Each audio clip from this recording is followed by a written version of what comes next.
Nah, oke baik pemirsa, kembali bersama dengan kami di Suara Bayuangga Berita Seputar Probolinggo. Hari ini kembali bersama dengan kami, saya coba hadirkan seorang narasumber yang benar-benar cukup spesial, ya saudara.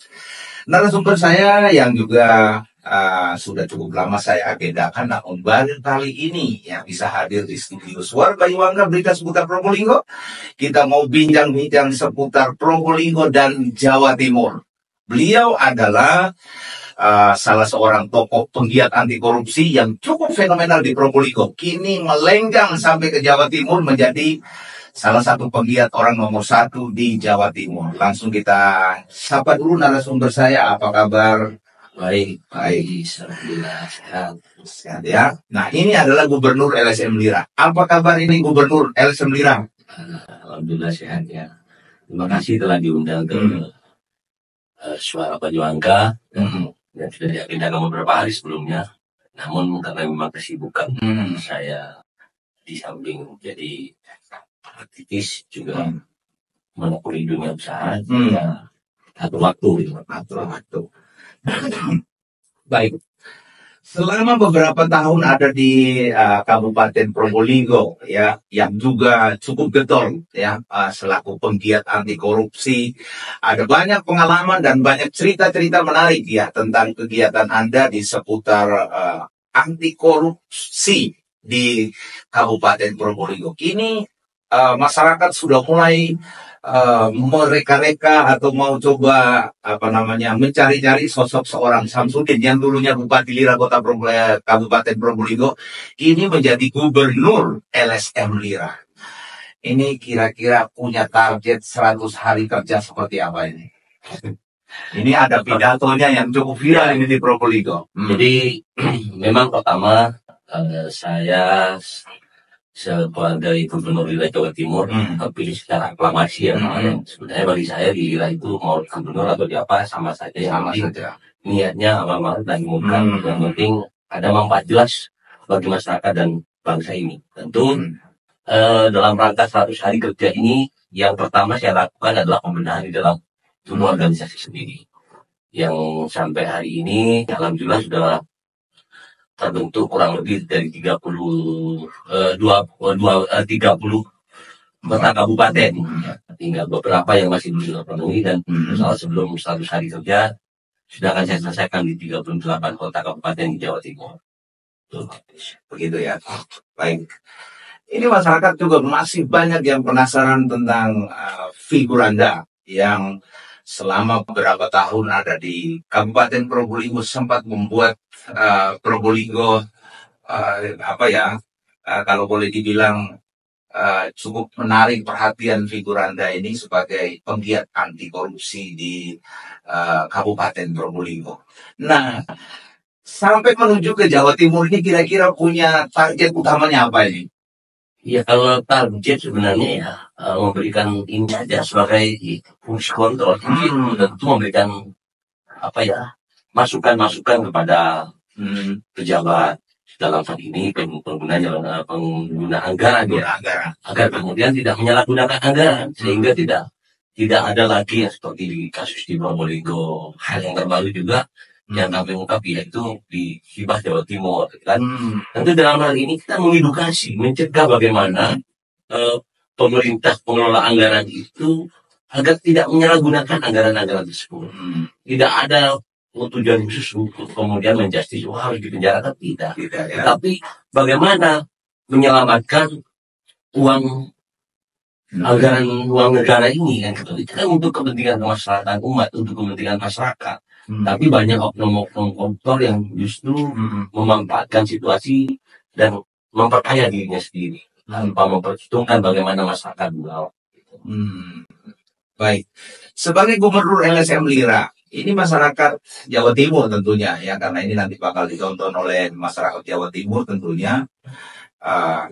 Kira-kira bagaimana cara kerjanya sebagai seorang Gubernur Lira ini untuk memimpin Lira se-Jawa Timur? Itu kira-kira bagaimana caranya? Ya kebetulan kan Lira memang menganut sistem pemerintahan.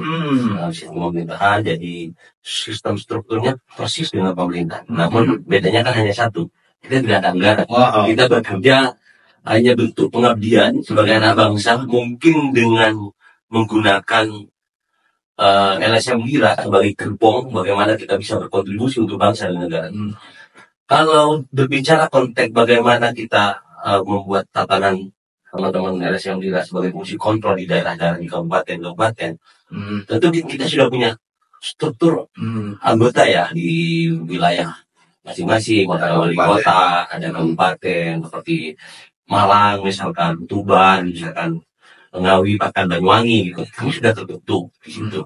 Nah, bagaimana kita menerapkan menjadi fungsi kontrol yang benar?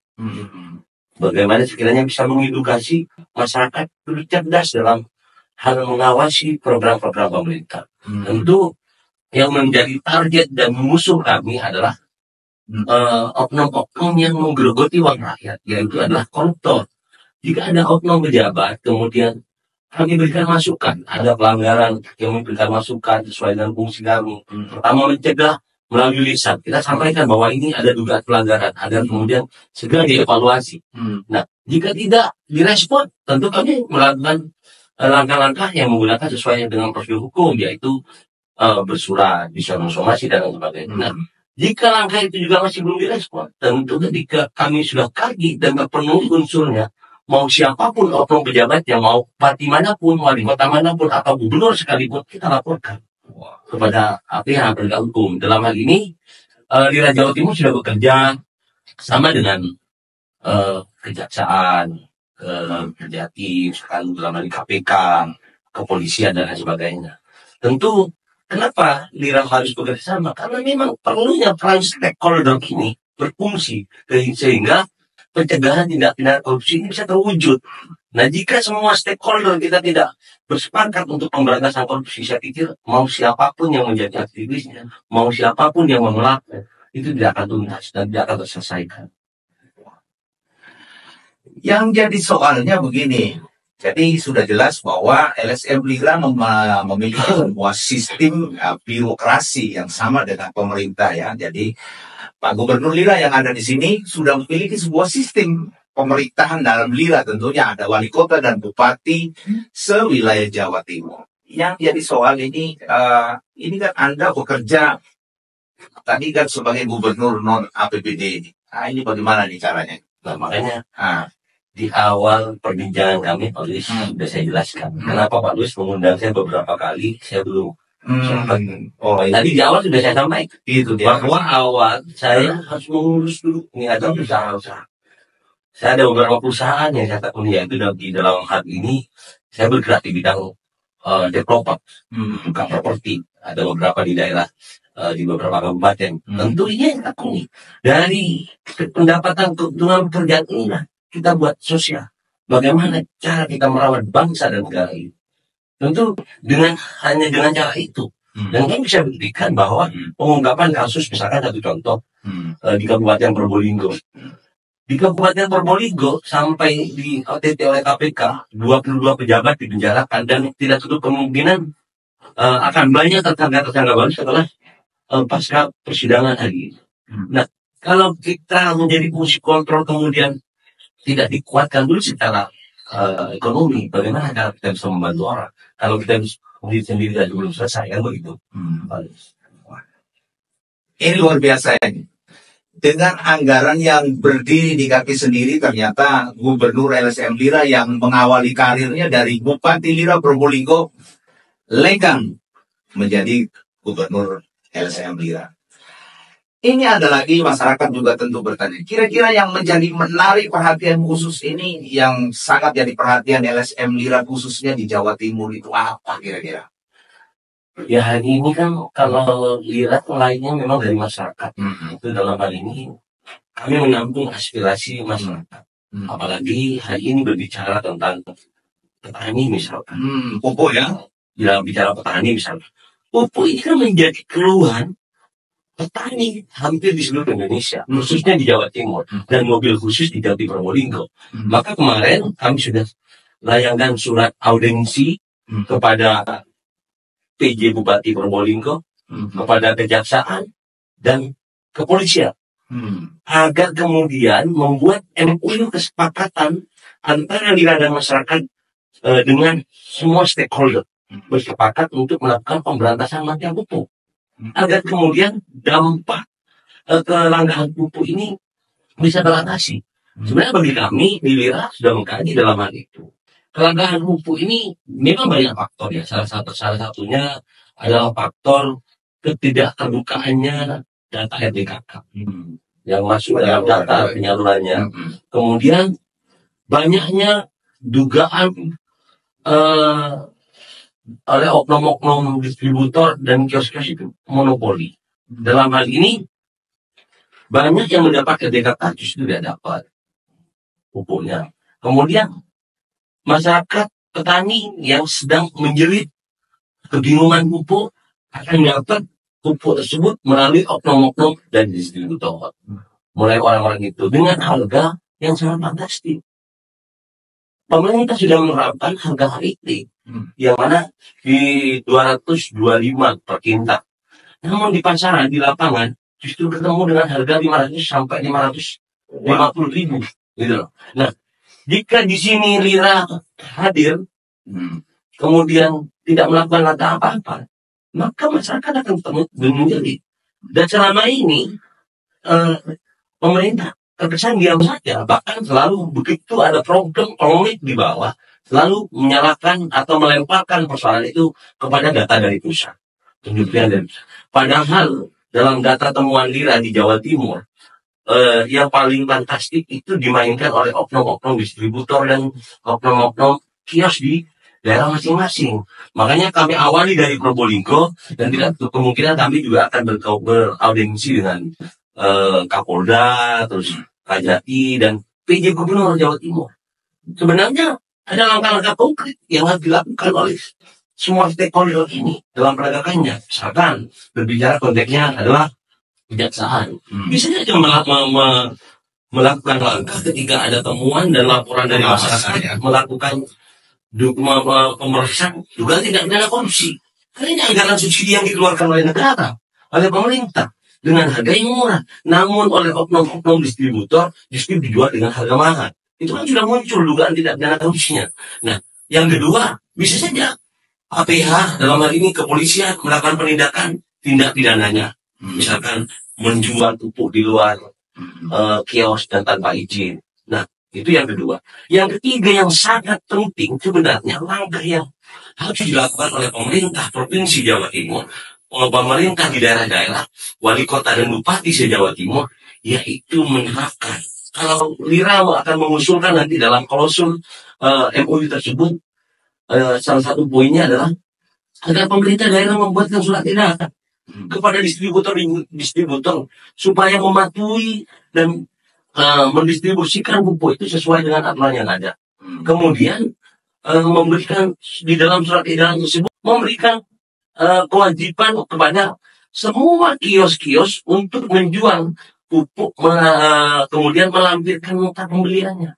Karena modus yang sangat strategis hari ini dimainkan oleh oknum-oknum kios itu menjual pupuk dengan harga yang mahal, ataupun oknum-oknum yang di luar kios itu menjual pupuk dengan harga yang mahal tanpa menyertai nota pembelian. Sehingga di situ kami duga ada keterlibatan oknum-oknum yang bermain. Kenapa? Ketika dilampirkan dengan nota pembelian, maka muncul ini sesuai dengan HIT atau tidak, gitu loh. Oh, ini nggak sesuai dengan HIT. Nah, kalau tidak sesuai dengan HIT, kan bisa dilaporkan ke polisi misalkan, ke kejaksaan misalkan, ataupun ke pemerintah daerah. Nah, pemerintah daerah pencegahannya kalau misalkan di PJ Kota Probolinggo ataupun PJ Bupati Probolinggo, kalau mau serius saja, sederhana, jika ditemukan distributor-distributor yang bermain seperti itu, jika ditemukan kios-kios yang bermain seperti itu, tinggal cabut izinnya saja, Pak. Selesai. Kalau dicabut izinnya, maka akan ada efek jerah bagi mereka itu. Nah, hari ini langkah-langkah ini tidak dilakukan, maka masyarakat terus menjerit. Mau berteriak kemanapun selalu bingung kan begitu. Wah, ini luar biasa. 100 hari kerja Gubernur LSM Lira, Samsudin Sarjana Hukum. Target utamanya salah satu adalah penyaluran dan pendistribusian pupuk subsidi. Apa ini kira-kira karena pernah mengungkap atau pernah mengangkat tentang isu Probolinggo menjadi salah satu kabupaten termiskin? Salah satu faktornya. Wah, Salah satu faktornya. gitu. Karena begini, Probolinggo menjadi urutan keempat termiskin di Jawa Timur. Kalau misal Madura dipecah menjadi provinsi sendiri, maka Probolinggo menjadi urutan termiskin di Jawa Timur. Sangat menyedihkan. Kenapa? Karena pertanian kita sangat luar biasa. Kalau berbicara konteks tembakau di Jawa Timur, Python yang disebut terbaik, kan begitu. Kita punya pertanian seperti keruncil, seperti sumber, bagaimana sayur-mayurnya. Kita juga pantai-pantai kita juga luar biasa kan. Di laut kita mempunyai pariwisata yang sangat luar biasa. Tapi kenapa kok ini menjadi urutan keempat termiskin? Bahkan ketika Pulau Madura itu pecah misalkan jadi provinsi sendiri, jadi termiskin. Nah, kalau kita sebagai anak bangsa melihat situasi yang seperti ini hanya diam saja, terus siapa lagi yang mau bergerak? Siapa lagi yang berbuat? Apalagi di kelompok-kelompok mereka itu menikmati dan justru mengabaikan keluhan masyarakat.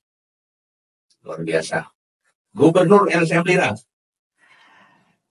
Ini ada lagi pertanyaan masyarakat ini. Ketika Anda begitu getol membangun Kabupaten Probolinggo sempat viral. Ini mumpung ada tahun politik ini. Ada yang sempat tanya ke saya, kenapa kok tidak masuk saja ke panggung politik ini?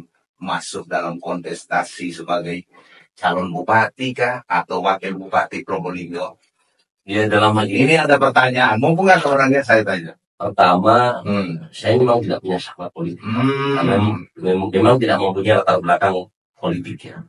Yang kedua, saya pikir pemerintahan itu perlu fungsi kontrol yang berimbang. Salah satunya Probolinggo, kenapa menjadi urutan termiskin?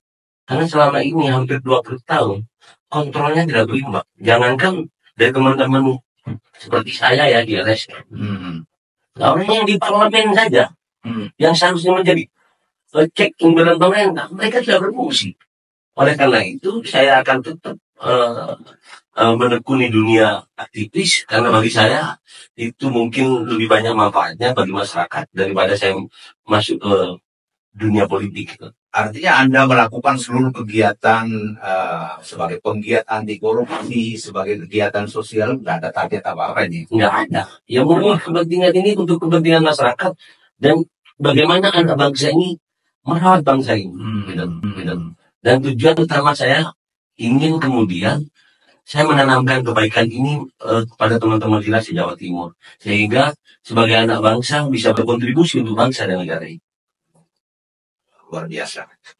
Melakukan kegiatan baik sosial, sebagai penggiat anti korupsi, ternyata tidak ada target ya untuk menjadi penguasa, tapi tetap menjadi fungsi kontrol sosial. Ini luar biasa sekali. Gubernur LSM Lira, kira-kira target 100 hari kerja ini harapan yang paling untuk bisa mencapai selain pupuk itu apa lagi? Kemarin kan waktu pelantikan saya sebagai Gubernur Lira, saya sampaikan bahwa kami akan tuntaskan beberapa kasus tindak pidana korupsi di Jawa Timur. Salah satunya yaitu mengawal kasus mantan Bupati Probolinggo, Puput Sari dan Hasan Abiludin. Itu kami lakukan sampai betul-betul ingkrah, dan kami akan mengawal sampai kepada nanti pemberi atau penerima aliran dari TPPU itu agar kemudian juga dijerat tindak pidana korupsi gitu, agar kemudian ada efek jerah. Yang kedua, bagaimana dana hibah di Jawa Timur tuntas. Dan alhamdulillah kemarin beberapa minggu yang lalu sudah ditetapkan 21 tersangka. Dan saya meyakini bahwa akan ada kloter ketiga, keempat dan seterusnya. Karena saya lihat ada dugaan oknum keterlibatan eksekutif juga dalam hal dana hibah Jawa Timur. Tentu itu yang kami concern untuk melakukan pengawalan di saat-saat ini. Closing, harapannya setelah terpilih secara aklamasi menjadi Gubernur LSM Lira ini untuk Jawa Timur, kalau kemarin dulu sebagai Bupati LSM Lira, harapannya ini warga Jawa Timur mau nonton ini. Ya, harapannya ke depan agar kemudian teman-teman Bupati dan Wali Kota Lira Jawa Timur bisa bermanfaat untuk masyarakat, bisa mengedukasi masyarakat agar kemudian masyarakat juga berani mengkritisi, agar kemudian anggaran negara ini tidak digerogoti oleh oknum-oknum koruptor itu. Itu satu, agar kemudian bisa kesejahteraannya terasakan oleh masyarakat Jawa Timur. Tidak lagi ada intervensi-intervensi dari penguasa, tidak lagi ada intervensi dari oknum-oknum pejabat ataupun APH dan yang lain sebagainya. Mungkin dengan adanya lira di Jawa Timur, masyarakat bisa mengadu ke kami dan kami juga bisa sebagai penyambung lidah kami menyampaikan kepada pejabat dan APH yang ada di Jawa Timur. Baik. Terima kasih Gubernur LSM Lira Samsudin Sarjana Hukum. Ini lama sekali saya mengagendakannya, ya.